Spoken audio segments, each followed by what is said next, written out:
कालचा ब्लॉग तर तुम्ही पाहिलेला असेलच। एअरपोर्टमधून बाहेर पडतोय आता आणि बॅग्स वगैरे कलेक्ट केलेल्या आहेत। तर कॅब सुद्धा बुक करायची आहे कारण इथून जायचं आहे थेट चिंचवडला माझी दीदी राहते आणि पहिलं सरप्राईज तर तिला असणार आहे। त्यामुळे तिच्या घरी आता आम्ही निघालेलो आहोत।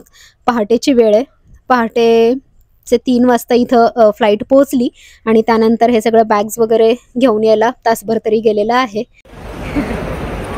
चला, ही आमची कॅब आहे। सगळ्या बॅग्स यामध्ये कशा तरी बसवलेल्या आहेत आणि आता वे टू चिंचवड। कॅब मिळेपर्यंत, तिथून निघेपर्यंत पहाटेचे 5 वाजलेले आहेत। आता चिंचवडला पोहोचायला तरी 3 तास नाही म्हटलं तरी लागतीलच। सकाळची वेळ असल्यामुळे ट्रॅफिक जास्त लागणार नाही असं वाटतंय। मग तिथे गेल्यानंतर आजचा दिवस आम्हाला आता शॉपिंगसाठी मोकळा आहे आणि माझी दीदी माझ्यासोबत असणार आहे। आता माझी सगळी शून्यातून तयारी इथून पुढे होणार आहे। साडी, ब्लाऊज। पर शॉपिंगचा ब्लॉग बघायला आवडेल का मला नक्की सांगा। आता भूक लागली आहे, नाश्त्यासाठी थांबलेलो आहोत एके ठिकाणी।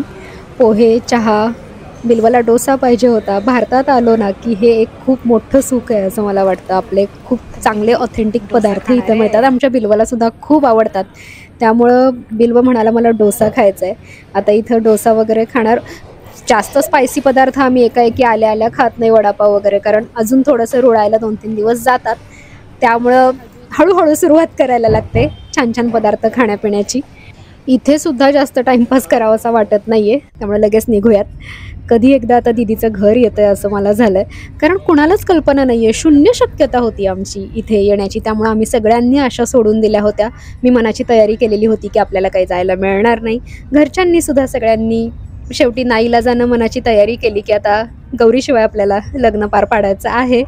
त्यामुळं सगळेजण ना त्यांना अजिबातच कल्पना नाहीये की असं काही होऊ शकतं। गेल्या वेळी सुद्धा असाच सूर्योदय इथं आल्या आल्या दिसला होता। आम्ही साताऱ्याला निघालो होतो मुंबईमधून तेव्हा, आणि खूप छान वाटतं, असा प्रसन्न दिवस सुरू झाल्यासारखा वाटतं। आणि आता इथून पुढे खरंच सगळेच दिवस हे खूप आनंदाचे असणार आहेत।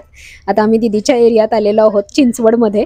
बघूयात तिची काय रिॲक्शन असणार आहे, म्हणजे मला कळत नाही ती कशी रिॲक्ट होईल। घर पण मी खूप वर्षांनी इथं येते, म्हणजे आम्ही इथून जाताना सुद्धा दीदीच्या घरी गेलो नव्हतो कारण ती कराडमध्येच मला भेटली होती।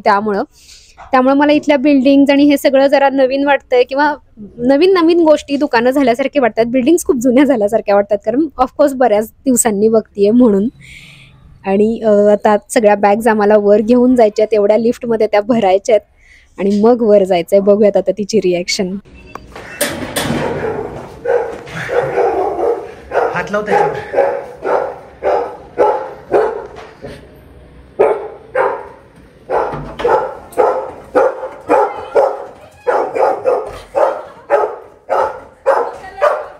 दीदीला मी म्हणते अगं दार तरी उघड, आणि ती तशीच रडत आत गेलीये। तिला तेही सुचलं नाहीये की दार उघडायचंय।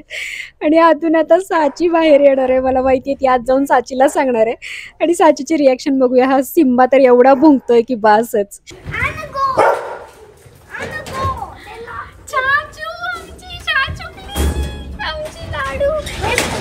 सिम्बाला आत ठेव आणि मग रणमावशी म्हणा लवकर।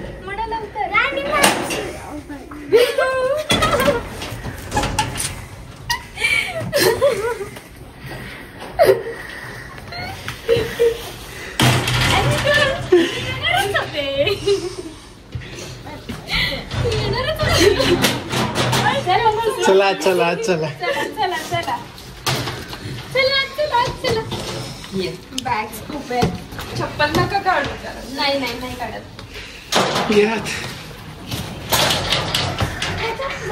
दीदीच्या घरी रिनोव्हेशनचं काम सुरू असल्यामुळं मी फार फिल्मिंग करू शकले नाही। खूप भावूक करणारे क्षण होते आणि त्या संध्याकाळी मात्र आम्ही खूपच मजा केली। आता असेच ब्लॉग्स तुमच्याशी शेअर करत राहीन। हा अतिशय मिनी ब्लॉग होता, पण तरी सुद्धा तुमच्यासोबत शेअर करायचा होता।